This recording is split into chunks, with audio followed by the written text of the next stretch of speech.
Hello friends, स्वागत है आप सभी का देव स्टडी सेंटर पर। आज हम लोग आपका साइंस का जो सी टेट पेपर 2 है उसके साइंस के प्रीवियस क्वेश्चन को डिस्कस करेंगे। इसके पहले भी मैंने कई सारे वीडियो ऑलरेडी अपलोड किया हुआ है, अगर आपने नहीं देखा तो जाके देख सकते हैं। पिछले साल का जो पेपर है 18 का पेपर है वो सारा डिस्कस किया है, तो आपको काफ़ी हेल्प होगा। तो अगर आप इस चैनल पर नए हैं तो देव स्टडी सेंटर को सब्सक्राइब करना ना भूलें। तो चलिए बिना किसी देर के साथ आज के क्लास को शुरू करते हैं। तो यहाँ पर आप देख सकते हैं क्वेश्चन आपका स्क्रीन पर दिख रहा होगा 61। मायरा किसी पैकेट को पहुंचाने के लिए 5 किलोमीटर दूरी अपनी सहेली के घर साइकिल से चलाकर आपका जाती है। जाते समय 12 किलोमीटर चाल से जाती है, लौटते समय 8 किलोमीटर चाल से लौटती है, तो उसका समस्त यात्रा की औसत चाल कितनी है। मतलब एक एवरेज स्पीड का क्वेश्चन यहाँ पर पूछा है, जो आपका ये क्वेश्चन जो आपको 9 क्लास का साइंस में जो गति चैप्टर मोशन चैप्टर जो एवरेज है वहाँ से ही क्वेश्चन पूछा है। तो इसको बनाने के लिए बहुत ही एक तो शॉर्ट फॉर्मूला होता है, जब आपका एक ही टाइम में जाने का और उसी टाइम में एक ही टाइम में आने का होता है, उसके लिए एक तो सिंपल फॉर्मूला इसका लगता है, वो है आपका 2xy by X plus Y. इस फॉर्मूला से अगर हम बैठाएंगे मान को तो आपका निकल जाएगा।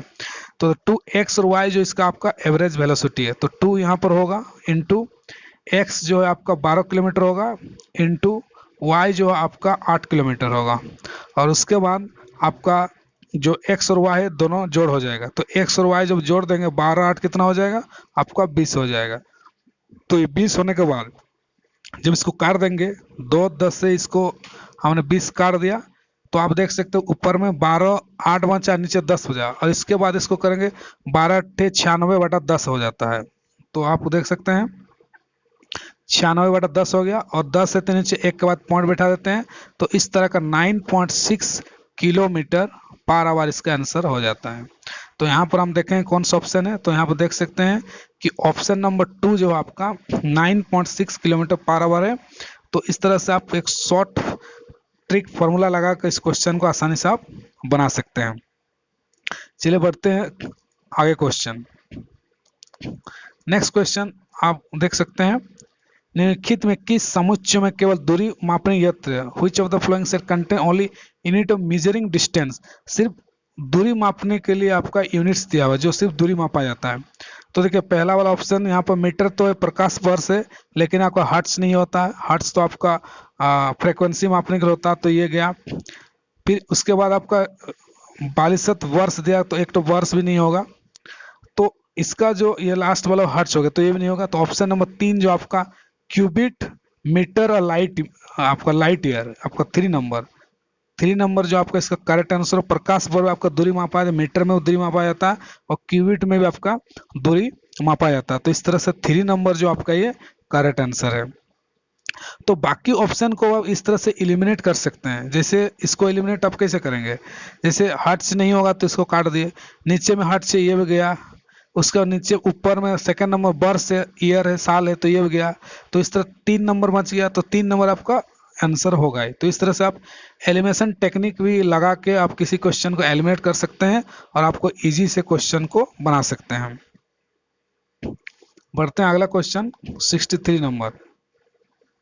समीर अपने कंचे गोली को फर्श पर बिछे 3 विभिन्न पृष्ठों पर तनी हुई आपका सेलफोन शीट, कालीन और समाचार पत्र लुढ़काता है। ऐसे लुढ़काता है, कंचे पर लगने में घर्षण बल बढ़ते क्रम में किस पर होगा। मतलब समीर जो कंचा का आपका गोला है वो 3 चीज आपका, एक है, फिर सेकंड है, और थर्ड चीज है।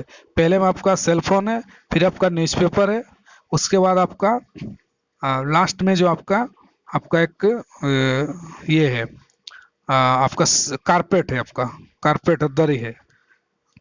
तो इसमें से जो है आपका, तो बढ़ते क्रम में आपका जो है घर्षण बल कैसे होगा। तो देखिए 63 का जो आपका सही करेक्ट आंसर आपका 3 नंबर होगा। सेलफोन सीट में आपका सबसे कम आपका फ्रिक्शन लगेगा। सेलफोन जो मोबाइल फोन सेलफोन है उसका जो ऊपर का सीट है बहुत ही चिकना होता है, तो ये सबसे कम होगा। उसका न्यूज़पेपर में थोड़ा हल्का बढ़ जाएगा, उसके बाद जो आपका कारपेट जो है, कालीन है, वो उसमें सबसे ज्यादा होगा। तो इस तरह से हम बढ़ते क्रम में इसको दिखा सकते हैं। तो इसका जो करेक्ट आंसर है 63 का, वो है आपका 3 नंबर होगा। सेलफोन सीट, समाचार पत्र और कालीन आपका 3 नंबर उसका करेक्ट आंसर होगा। बढ़ते हैं आगे, क्वेश्चन 64। कोई पिन रेखीकृत किसी एक समान वेग से गतिमान है। यदि समय को एक्स अक्ष पर निरूपित किया जाए तो नीचे दिए गए कौन सा कथन सही होगा। तो देखिए, ये क्वेश्चन आपका 9 क्लास का जो गति मोशन चैप्टर, वहां से ये उठाया है। 9 क्लास में आपका जो है गति मोशन है, उसके चैप्टर लिया है। तो यहाँ पर जो सवाल पूछा कि कोई जो एक समान वेग से चल रहा है, तो यदि समय को एक्स अक्ष पर निरूपित किया जाए तो नीचे दिए कौन सा कथन यहाँ पर सही होगा। 4 ऑप्शन है। तो देखिए, समय को एक्स अक्ष पर निरूपित किया जाए तो मतलब आपको एक ग्राफ के थ्रू आपको समझना पड़ेगा। तो यहाँ पर इस तरह से एक तो हम ग्राफ बनाते हैं और इसको हम एक्स अक्ष मानते हैं, इसको आपका वाई अक्ष मानते हैं।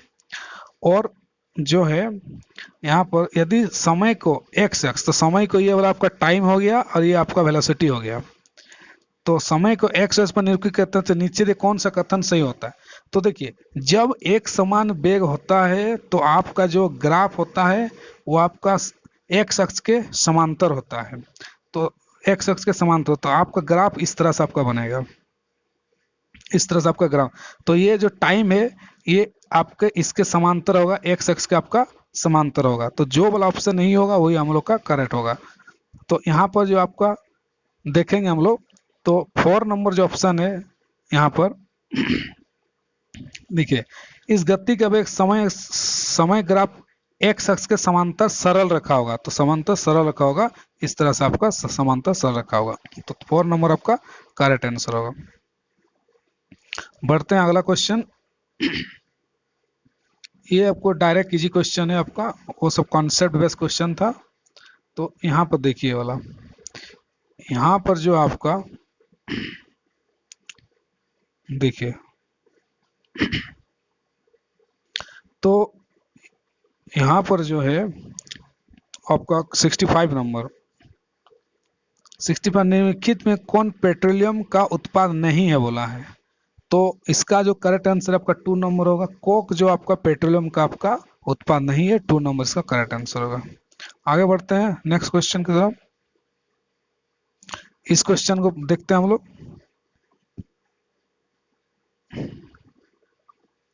अमन किसी बंद कमरे में एक प्लास्टिक बोतल, एक लकड़ी का चम्मच और एक धातु का चम्मच रात भर रखता है और कक्षा का तापमान 30 डिग्री सेल्सियस है।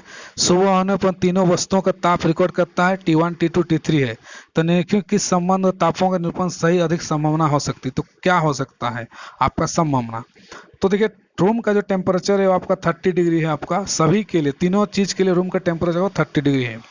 तो उसका सही आंसर जो आपका करेक्ट आंसर होगा वो है आपका 1 नंबर। ये आपका 1 नंबर सही होगा। T1, T2, तीनों का टेम्परेचर आपका समान होगा। T1, T2 इसके लिए आपका क्या होगा, T3 होगा। तीनों का टेम्परेचर सही होगा। आपका C-टेट के आंसर की के अकॉर्डिंग आपका ही करेक्ट आंसर है। आगे बढ़ते हैं नेक्स्ट क्वेश्चन 67। निम्नलिखित में जीवों में से कौन प्रकाश संश्लेषण अपना भोजन, जो आपको फोटोसिंथेसिस के अपना भोजन खुद बनाता है। तो इसका जो करेक्ट आंसर है वो आपका 1 नंबर, आपका शैवाल अलगी जो है अपना भोजन खुद बनाता है। 1 नंबर सही आंसर है। उसके बाद नेक्स्ट क्वेश्चन, निम्नलिखित कौन सा लक्षण ध्रुवीय वालू पोलर बियर जो है को चरम शीत अवस्थाओं के अनुकूल बनाने में सहायता करता है। एडेप्ट एक्सट्रीम आपका कोल्ड कंडीशन। तो जो बियर पोल होता है, पोलर बियर्स होता है, सॉरी पोलर बियर्स होता है, वो बहुत ही अत्यधिक ठंडा इलाकों में रहते हैं। आपका एक्सट्रीम कोल्ड, एक्सेस ठंडा में रहता है। तो वो खुद को किस तरह से आपका एडेप्ट, उसका शरीर का बनावट किस तरह से है जो उसको वो ठंडा में इतना रह लेता है। तो 68 का जो आपका करेक्ट आंसर है वो आपका 2 नंबर। सफेद बाल, मुड़े हुए लंबे और पेने नाखून त्वचा के नीचे बसा की परत होती है जिसको गर्म रखता है। तो 2 नंबर इसका आपका करेक्ट आंसर होगा। चलते हैं अगले क्वेश्चन की तरफ हम लोग। ये क्वेश्चन भी आपको देख सकते हैं, दूध में निम्नलिखित कौन सा पोषक तत्व पाया जाता है दूध में आपका। तो देखिए ये आपका करेक्ट आंसर 1 है, आपका प्रोटीन पाया जाता है, कैल्शियम पाया जाता है, विटामिन डी भी आपका पाया जाता है, तो 1 नंबर आपका करेक्ट आंसर है। बढ़ते हैं अगला क्वेश्चन की तरफ। देखिए ये क्वेश्चन है, प्रतिरोधी रोगाणुरोधक के रूप में घावों पर लगाए जाने वाले बैंगनी रंग के विलयन का कौन सी अधातु होती है।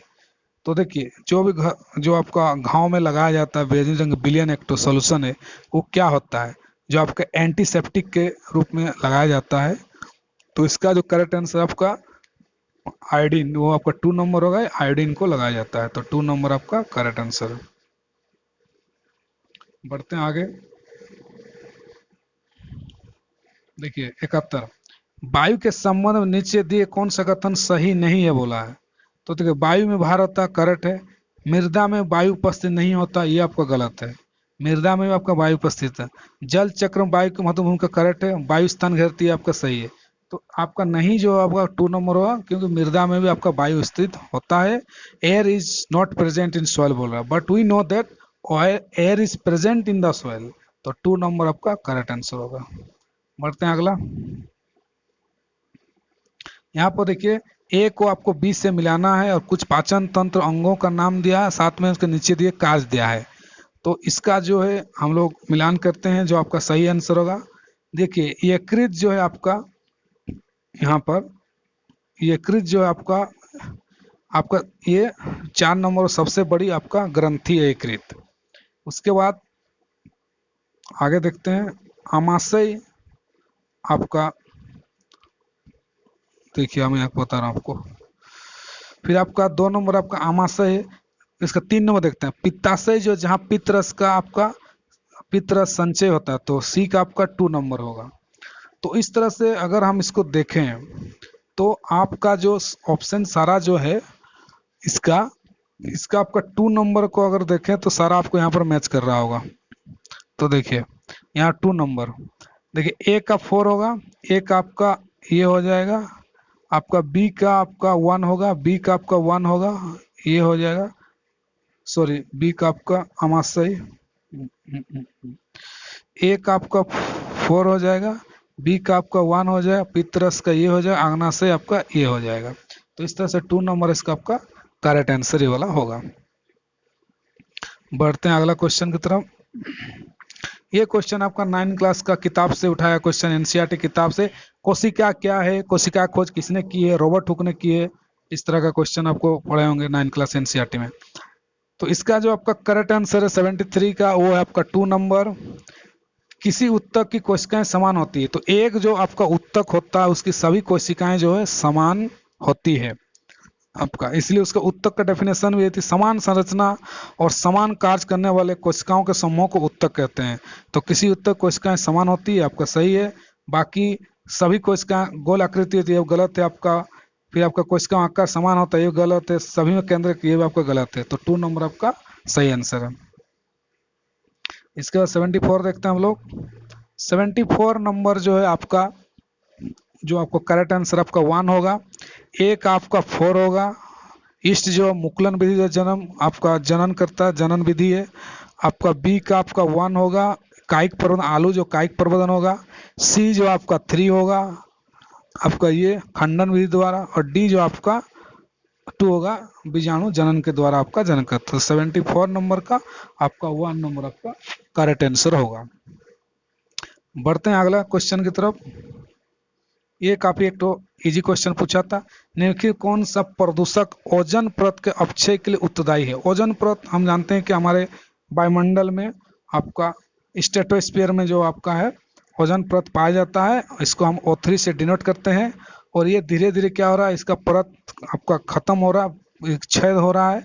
तो इसका सबसे बड़ा कारण जो है वो आपका क्लोरोफ्लोरोकार्बन है, आपका CFC क्लोरोफ्लोरोकार्बन जो है सबसे बड़ा इसका कारण है। तो इसका 75 का 2 नंबर आपका जो इसका करेक्ट आंसर है, क्लोरोफ्लोरोकार्बन सबसे ज्यादा उत्तरदायी है। उसको आगे देखते हैं अगला क्वेश्चन 76 नंबर। 76 निम्नलिखित कौन सा समुच्चय संचारी रोगों का निरूपित करता है। मतलब कम्युनिकेबल डिजीज, संचारी रोग किसे कहते हैं। सबसे पहले अगर इस डेफिनेशन का आपने जान लिया तो फिर ये वाला क्वेश्चन आपके लिए हलवा है। अब मैं बता रहा हूँ आपको कैसे। तो देखिए, सबसे पहले जानिए कि संक्रामक रोग क्या है। संक्रामक रोग जो है आपका, जो एक व्यक्ति से दूसरे व्यक्ति में फैलता है दूषित वायु, जल इत्यादि से सूक्ष्मजीवों के द्वारा ये आपका फैलता है। मतलब एक व्यक्ति से दूसरे व्यक्ति में आपका ट्रांसफर होगा, वायु, जल, सूक्ष्मजीवों के द्वारा फैलेगा, तो उसको हम बोलेंगे संचारी रोग। अब इनमें से जो रोग का नाम दिया है उसी से हम लोग इसको पता कर लेंगे। तो इसका जो 76 का करेक्ट आंसर है वो आपका 3 नंबर। पहला जो है आपका इंग्लिश में देख लेते हैं, टाइफॉइड है आपका, ये भी फैलता है। स्वाइन फ्लू भी आपका फैलता है, वायरस से फैलता है। मलेरिया भी आपका फैलता है, प्रोटोजुआ से फैलता है। फिर लास्ट में आपका पोलियो भी आपको, जो आपका संचारी रोग है। तो इस तरह से 3 नंबर जो आपका ये करेक्ट आंसर है। अगर एलिमिनेट करने की बात करें तो सबसे पहले ऑप्शन 1 को एनीमिया जो पूछा है, तो आपको मालूम है कि आयरन की कमी से आपका बीमारी जो एनीमिया होता है, तो आयरन की कमी से एनीमिया होता है, इसमें खून की कमी होती है, तो ये कोई संचारी रोग नहीं है, तो ये ऑप्शन कट गया। इसके बाद ये भी आपका एनीमिया, ये भी कट गया। लास्ट में आपका डायबिटीज जो एक तो है ये भी, और एनीमिया ये भी कट गया। तो इस तरह से 3 नंबर हमको क्या होता है, करेक्ट आंसर हो गया। तो इस तरह से हम लोगों ने देखा कि